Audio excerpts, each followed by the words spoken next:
The Wednesday edition of Drive at 19 minutes after 4. We'll have WS News coming up in about 10 minutes. Making news this afternoon, more on the 31-year-old UK national that was attacked in Ovive last Saturday. And the World Health Organization, based here in Geneva, will be hosting an emergency meeting in Ghana today about the deadly Ebola outbreak in West Africa. More details on the way in WS News at 4:30.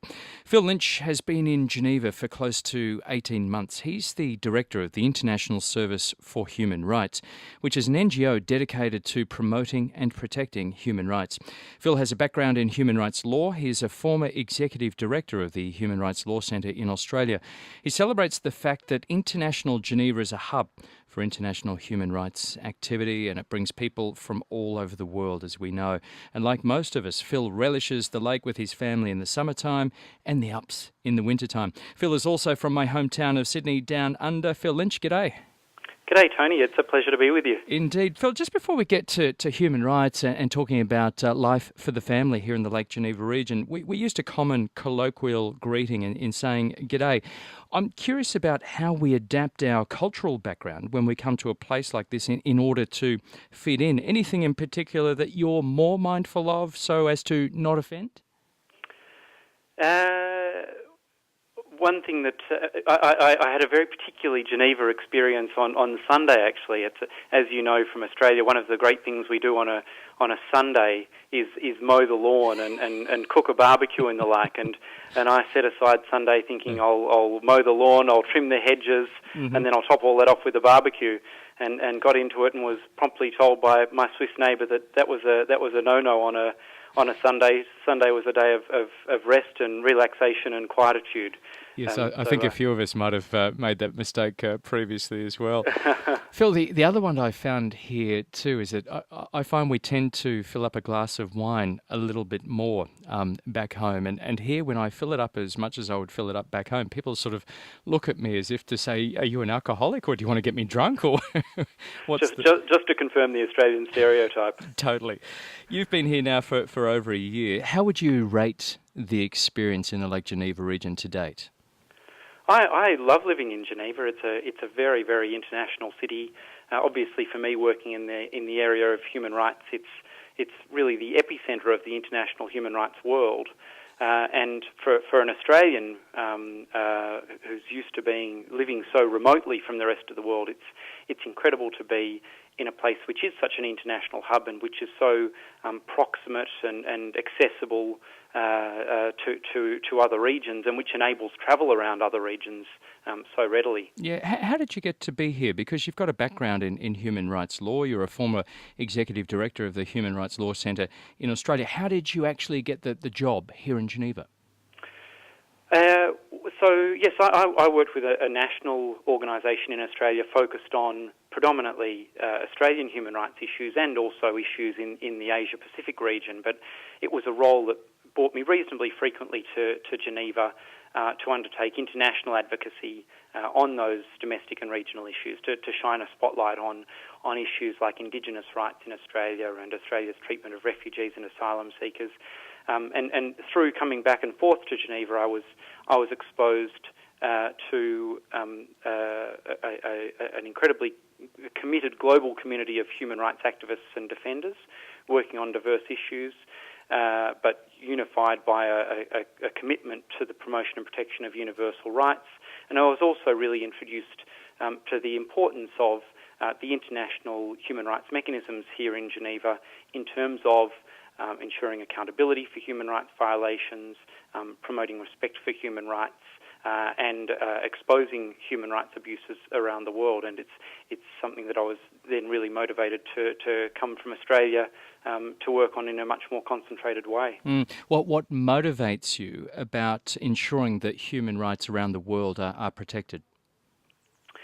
Well, I mean, for me, human rights are absolutely essential to a fair, peaceful and just world. They're essential to ensure that people can live with dignity, to ensure that people can fulfil their potential. They're critical for human development, and so I'm motivated to use another Australian colloquialism by the notion that that everyone needs to have a fair go. Yes. Everyone needs to be able to exercise their voice, exercise their basic rights and freedoms, and fulfil their potential. Phil Lynch is my expat in profile this afternoon. Been in the region for close to 18 months. He's the director of the International Service for Human Rights. Phil, tell us a little more specifically about what you do there at the ISHR. So the International Service for Human Rights does two fundamental things. The first is that we provide training and support and also protection services to human rights activists and defenders from around the world who face risks and threats because of the work that they do.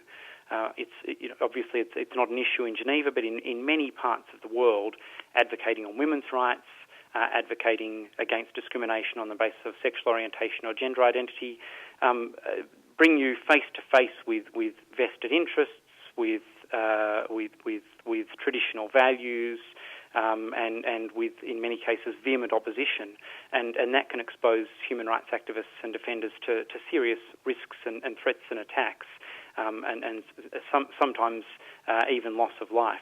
So ISHR works to ensure that defenders can undertake their vital work in a safe environment, in an enabling environment, and in an environment that is free from risks and threats and attacks.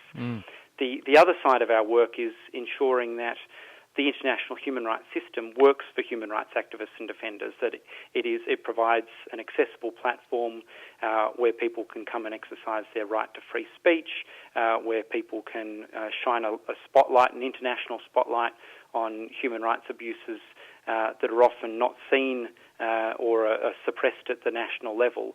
And so a lot of our work focuses on seeking to strengthen the UN itself and the way in which it can respond to the situation and needs of human rights activists and defenders at risk. Phil, how do you decide what to focus on? I mean, you've mentioned quite a few issues there, from refugees to women's human rights, sexual discrimination, among others. Obviously, limited resources being an NGO. How do you decide where to best focus your energies and your endeavours? We focus on those human rights activists and defenders who we consider to be the most at risk because of the nature of the work that they do or because of their identities. And the groups that we focus on, particularly in that regard, are human rights activists working on women's rights issues, which, as I say, often conflict with patriarchy, with traditional values, with religious values. Likewise, activists working on gay, lesbian, bisexual and transgender rights. And then the other two groups of activists that we work closely with are those that focus on promoting corporate respect for human rights and corporate accountability for human rights violations, with the issue of business and human rights issues being an increasingly significant issue globally. And finally, with defenders who are working in states that are undergoing some kind of major transition or democratisation, where that process can either expose people to risks and threats, and we see that in places like Bahrain and Egypt, where there have been very violent crackdowns on peaceful protests, but also where the work of defenders is crucial to ensuring that transition goes in the right direction, and that the institutions that are established promote and protect the rule of law, promote and protect women's rights, and are generally inclusive and human rights promoting institutions. 27 minutes after 4 here. Big responsibility for you, Phil, as the Director of the International Service for Human Rights. How do you manage that and keep it all in perspective, given that you also have a family here in the Lake Geneva region? Well, I mean, family is one of the things that really keeps me sane. Some people would say the opposite. No, I've had the privilege of moving over here with my wife, who also works with an international human rights NGO here, and 3 kids who've really relished the opportunity to learn a new culture, to learn a new language, and to discover the Geneva great outdoors, including taking quickly to both ice skating and skiing. Why do you think the kids, how old are they, Phil? We've 3 kids, aged 4 through to 9, so 4, 7 and 9. And why do you think the kids have relished that opportunity in moving to another country and moving to an area like this? We've been very privileged in that we've had a steady stream of family visitors, so they haven't had too much opportunity to miss their grandparents or their aunts and uncles and cousins. But it's been a great adventure for them. They've, as I say, they've learnt a new language. They're just going to the local French-speaking Swiss school.